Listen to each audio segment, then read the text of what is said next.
안녕하세요. 축진먹입니다. 마이클 캐릭이 맨더비에서의 승리 이후에 선수들에게 이런 말을 했다고 합니다. 들뜨지 마라. 맨더비에서의 경기력이 우리의 평소와 같아야 한다. 근데 저는 좀 들뜨겠습니다. 유튜버다 보니까 또 이렇게 뜨거운 경기력에 대해서 자세하게 분석해보고 싶다는 생각이 들더라고요. 그래서 마이클 캐릭 감독이 맨더비를 어떻게 준비했는지, 그리고 맨유가 맨더비에서 승리할 수 있었던 작은 디테일들을 하나씩 알아보는 시간을 갖도록 하겠습니다. 자, 그럼 시작해보도록 하겠습니다. 일단 선발 라인업에서 느껴지는 거, 아마드, 도르구를 좌우측 윙어에 배치했다. 저 두 명의 수비력을 이용해서 맨시티의 측면을 봉쇄하겠다. 이런 의도가 느껴졌고요. 임시감독이라고 이전에 했던 거 참고해서 마운트나 쿠냐, 세슈코 그런 일반적인 라인업을 들고 나오지 않았다는 거, 요런 것들은 저 개인적으로는 요걸 좀 바꿔서 진짜 내가 대충 하는 게 아니라 한번 맨시티를 제대로 격파해보겠다, 이런 의지가 느껴져서 더 좋았던 것 같습니다. 자, 일단 전방 압박 장면에서 디테일 한번 보겠습니다. 요즘에 시티가 도쿠를 꼭 사이드 쪽에 고정하는 게 아니라 지금 그림과 같이 가운데로 좁힐 때가 있거든요. 그래서 그런 상황에서 맨투맨이 꼬이면서 도쿠한테 좀 공간을 내주는 경우가 상대팀들한테는 있었습니다. 근데 맨유는 이 경기에서 되게 카세미로와 달로가 서로 계속 얘기를 하면서 도쿠의 맨투맨을 놓치지 않는 방향으로 계속 설계를 하더라고요. 그래서 지금은 상황에 따라서 달로가 측면 쪽에 있는 아키를 묶고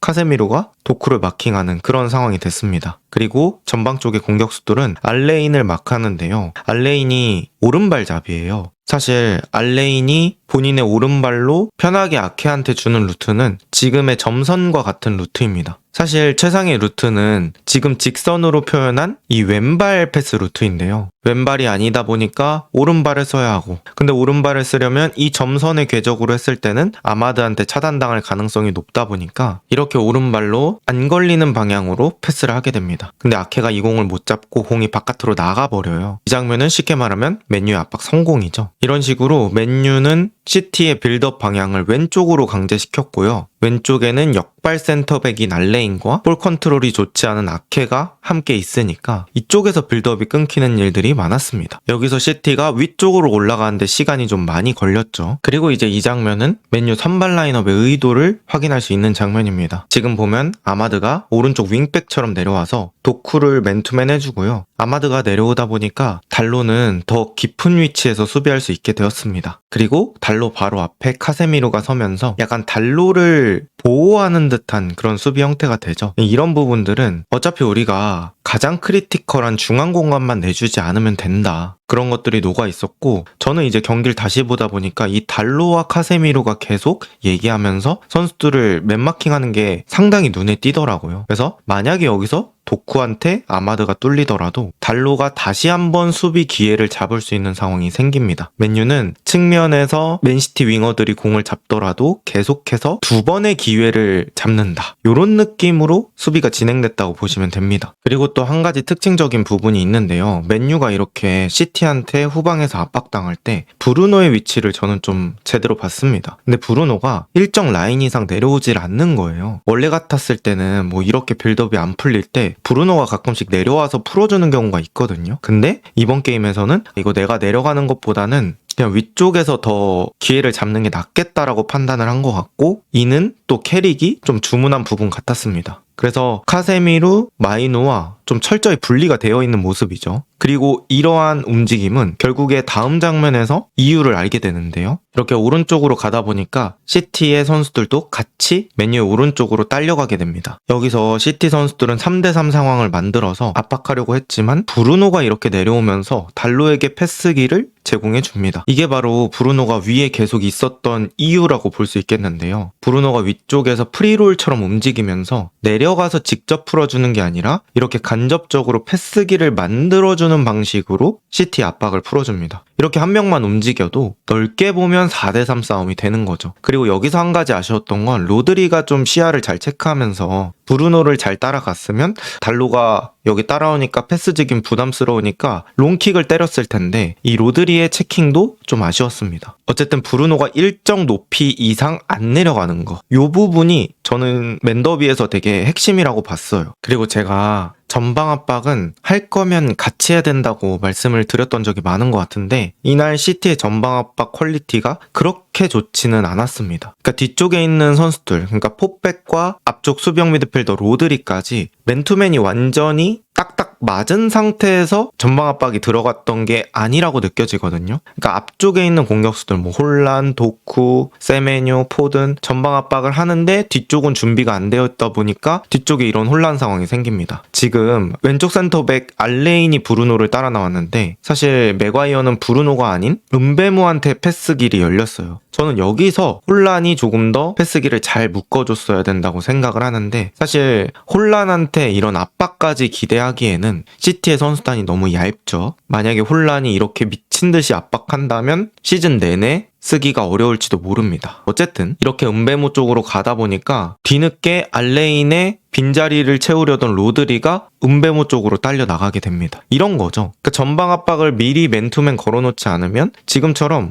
내가 이 자리 채웠다가 다시 뒤로 가야 되네 하면서 혼란이 생긴다는 겁니다. 이거를 맨유 선수들이 잘 이용하면 결국 패스 길이 난다는 거죠. 그리고 또 제가 느꼈던 건 이 달로의 공격적인 오버래핑입니다. 달로가 이런 식으로 올라가는데 사실 달로의 맨투맨은 도쿠라고 봐야 되거든요. 근데 도쿠가 달로를 끝까지 따라가진 않아요. 아무래도 이제 도쿠도 공격수다 보니까 이런 수비적인 마인드가 완벽하진 않고, 그래서 달로가 이렇게 항상 사이드라인 타가지고 올라가면 프리한 상황이 열릴 수 있는 기회가 생긴다는 거죠. 그래서 여기서 은베모가 잘 지키고 알레인이 순간적으로 브루노와 은베모 둘 다 막아야 되는 상황이 생깁니다. 그리고 로드리도 일단 포백 라인을 어느 정도 지켜야 되기 때문에 튀어나가긴 늦었다고 판단을 한 것 같아요. 그래서 이 두 명이 사실상 브루노와 은베모를 제대로 견제하지 못하고 있죠. 그리고 여기서 달로 한번 보세요. 달로가 이렇게 프리하게 올라가고 있잖아요. 도쿠는 달로를 따라가기엔 한참 늦었고, 만약에 여기서 은베모가 받아서 달로한테 줄 수 있다면 오른쪽에 완전히 공간이 나게 됩니다. 그리고 여기서의 디테일은 아마드가 더 위협적인 위치로 뛰어들어가면서 아케를 끌고 들어가는 거죠. 저는 이 움직임은 선수들의 순간적인 판단들이 모여서 만들어진 아주 좋은 장면이라고 생각하는데요. 사실 아마드 입장에서는 상대 뒷공간이 많이 있다 보니까 내가 공을 잡았을 때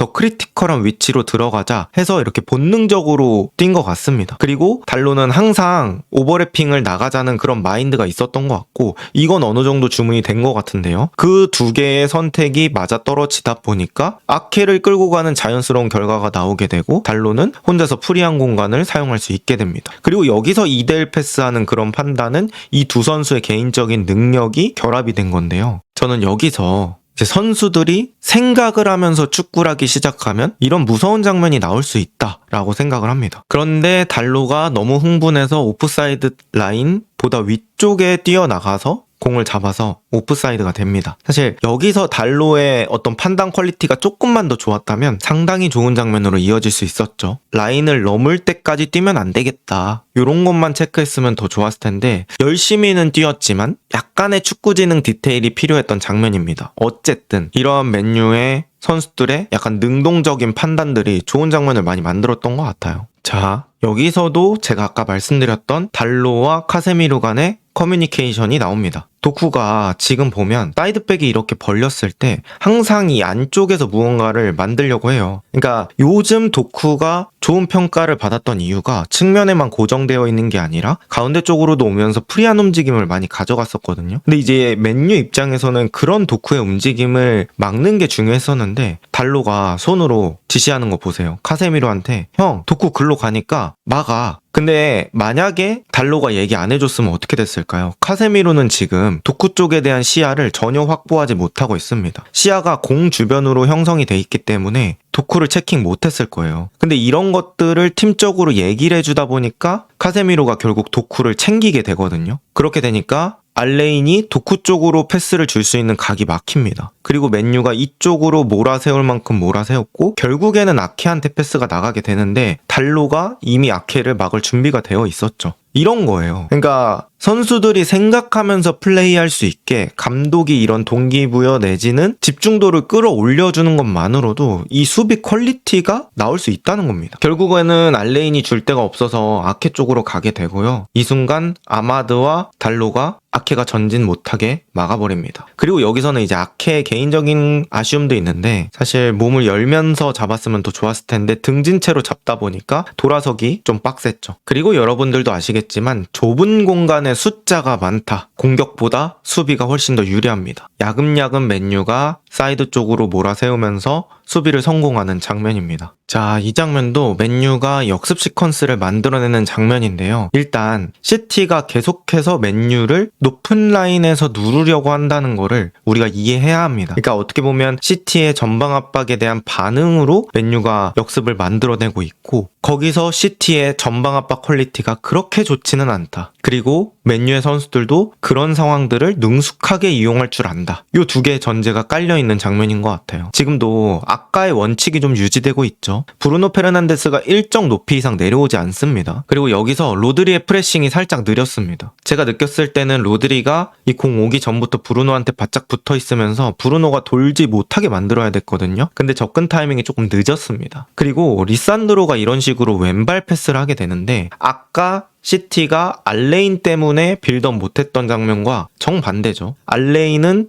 오른발잡인데 왼쪽에 서다 보니까 압박을 견디면서 전진킥 하기가 좀 힘듭니다. 근데 지금 리산드로는 왼발잡이다 보니까 압박을 견디면서도 전진 패스가 나갈 수 있어요. 그러니까 이래서 왼쪽에는 왼발잡이 센터백을 선호하는 거고 전 세계적으로 오른발보다 왼발잡이가 적으니까 왼발에 대한 프리미엄이 있는 거죠. 어쨌든 리산드로가 이렇게 전진, 브루노가 공 잡고 돌아설 수 있는 여유가 있었고 이때 마이누가 빠져주면서 공간을 만들어줍니다. 여기서도 세메뇨 한번 보시면 세메뇨가 수비수가 아니잖아요. 그러다 보니까 이 마이누에 대한 시야보다는 지금 공 쪽의 시야가 고정이 돼 있어요. 근데 공이 이렇게 나갔다가 마이누가 세메뇨 시야 뒤쪽에서 움직이는 건 세메뇨가 반응하려면 이미 늦은 거죠. 이런 식으로 이 상대가 압박을 하면 결국에는 공격수의 수비력도 필요하다. 근데 공격수들이 수비력이 완벽하지 않기 때문에 이런 기회가 날 수 있다라는 거를 느낄 수 있는 장면입니다. 왜 현대축구에서 공격수들도 수비를 잘해야 된다라는 말이 나오는지 충분히 체감할 수 있는 장면이죠. 그리고 이제 마이누가 공을 잡고 돌아설 때 달로 보세요. 그러니까 달로의 오버래핑이 제가 되게 눈에 띈다고 말씀을 드렸는데 달로는 이 경기에선 되게 무식하게 많이 올라갔던 것 같습니다. 그리고 그런 무식한 움직임을 동료들이 잘 활용해주면서 달로를 탈출구로 잘 써먹습니다. 지금 아마드한테 공이 갔어도 아케는 되게 부담스러운 상황인데 달로가 올라오면서 수비가 순간적으로 2대1 수비를 해야 되는 상황이 되죠. 그래서 이런 달로의 무식한 움직임이 많은 도움이 되는 거예요. 근데 여기서 달로의 단점이 드러나죠. 바로 마지막 패스에서의 디테일입니다. 이게 달로라는 선수가 더 높은 위치까지 가지 못하는 이유라고 생각합니다. 아까 말했던 오프사이드 걸리는 약간의 축구 지능이라든지 지금 상황에서의 기본기라든지 이런 부분들이죠. 여기서 사실 공을 깔끔하게 처리하고 실수 없이 처리하면 달로는 더 좋은 레벨로 갈 수 있는데 이런 부분들이 살짝 갸우뚱하게 만드는 것 같습니다. 어쨌든 맨유의 그런 풀어나오는 방식이 이번 장면에서도 좋았죠. 이런 일반적인 시티의 빌드업 상황에서도 한번 볼게요. 여기서도 커뮤니케이션이 일어납니다. 달로가 베실바 잡고 있고 아마드가 도쿠를 잡고 있습니다. 근데 이렇게 로드리가 아케 쪽으로 패스 방향을 돌리니까 아마드가 출발하기 시작합니다. 여기서 동료 선수들의 커버가 없었다면 도쿠가 완전히 프리한 상황이 되는 거기 때문에 상당히 위험해질 수 있죠. 근데 여기서 달로가 또 카세미로를 약간 조정을 하는데요. 아마드가 뛰기 시작하니까 달로가 자기가 이제 도쿠를 커버하러 갑니다. 그러면서 맥과이어는 자연스럽게 한 칸 내려오고 여기서 이제 달로가 카세미로한테 또 얘기해요. 형 일로 내려오지 말고 앞쪽에 도와줘. 로드리 막아줘. 이런 식으로 하니까 카세미로가 그거 듣고 다시 몸을 돌립니다. 그리고 결국 맨유는 이 빌드업의 방향을 오른쪽으로 꺾는 데 성공합니다. 지금처럼 아마드가 돌발적으로